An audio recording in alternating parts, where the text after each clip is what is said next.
reproductive adaptations. Normally, when we talk about adaptations, we say that they help organisms survive. With reproductive adaptations, we're helping populations survive. And in this case, we're helping them to pass DNA to offspring. And those offspring are the whole point of reproductive adaptations. Reproduction can be either sexual or asexual. And when we're talking about this, we're not talking about what you think of when you think of sex between two people. We're thinking of the exchange of DNA. So in sexual reproduction, there's exchange of DNA. In an asexual reproduction, there's no exchange.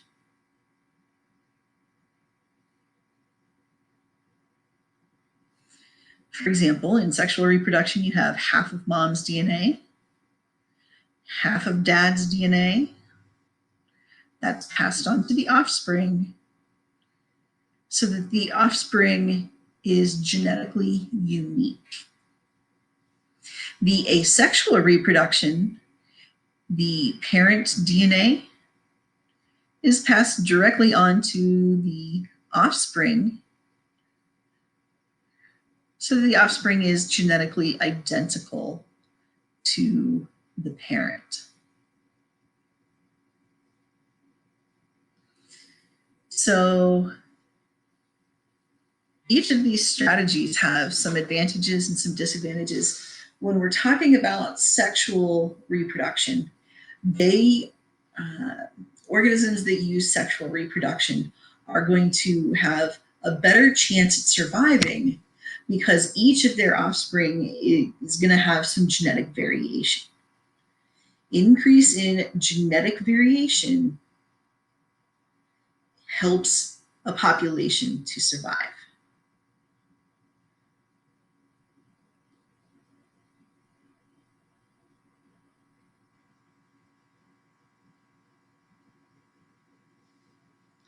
Now, asexual reproduction has advantages too. If you are a plant, let's say, that can't get your DNA to another offspring, maybe you don't want to have to try to find a mate. Or maybe you as an organism are not able to find a mate. And so asexual reproduction might be a better idea.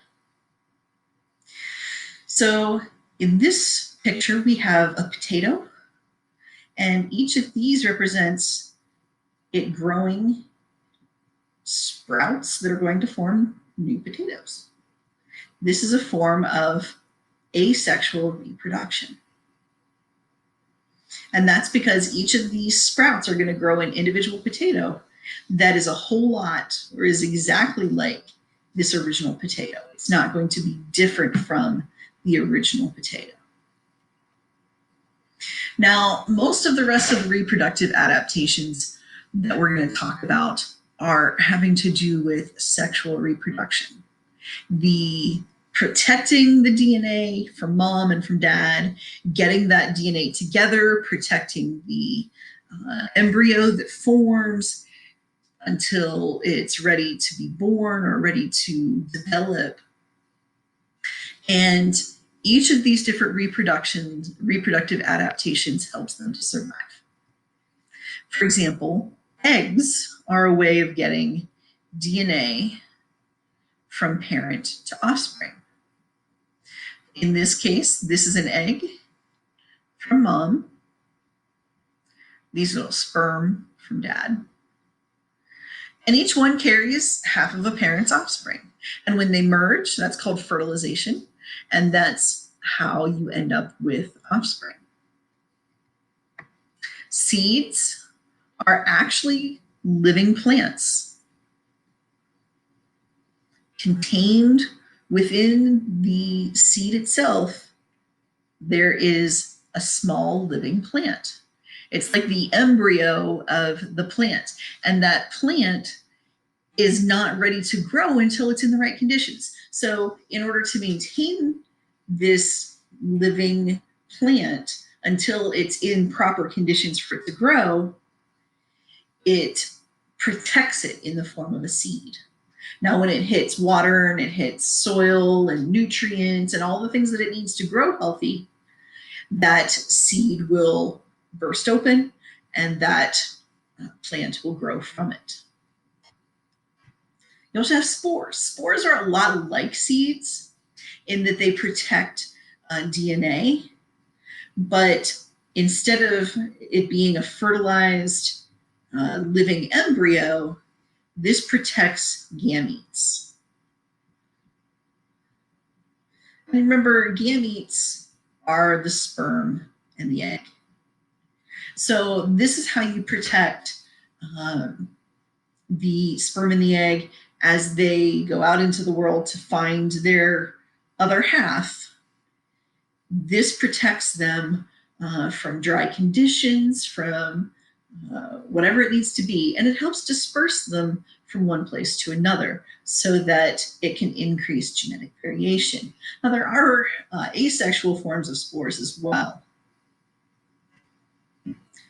In mammals, you're going to find a placenta as part of the reproductive strategy.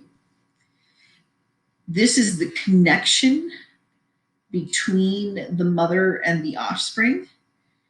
There's this blood supply that mom has that mom needs to share with the embryo.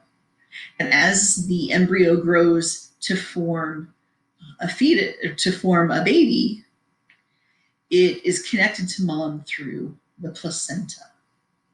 And that's a strategy that some organisms use.